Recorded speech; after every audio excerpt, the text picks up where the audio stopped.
जब चीजें आपकी योजना के अनुसार नहीं चल रही होती हैं, जब आप विरोध का सामना कर रहे होते हो, जब ये दुख दे रहा हो, जब आप भयभीत और निराश हो, तो आपके अस्तित्व का रोम रोम आप पर चिल्लाने लगता है, रुको, जाने दो। मैं हूं क्रिस्टोफर सिंह और आज के ताजा कार्यक्रम में एक बार फिर आपका स्वागत है।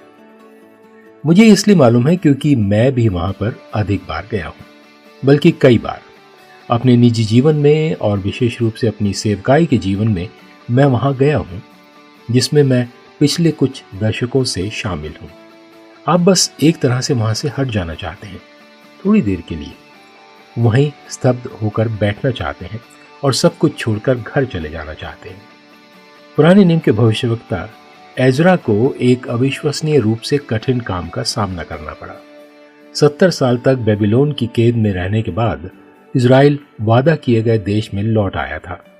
जगह और लोग अस्त व्यस्त थे।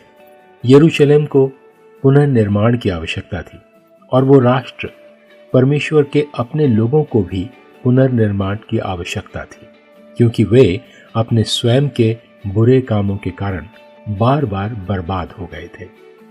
अरे इतना ही काफी नहीं था कि वो सब कुछ छोड़कर घर चला जाता, लेकिन वो एक नेता था जिसे परमेश्वर ने इस अत्यंत विशाल कार्य के लिए नियुक्त किया था। तो लोगों ने उससे ये कहा, बाइबल में लिखा है एजरा उसका 10वां अध्याय 4 और 5 वचन में, तू उठ क्योंकि ये काम तेरा ही है और हम तेरे साथ हैं, इसलिए हियाव बांधकर इस काम में लग जा।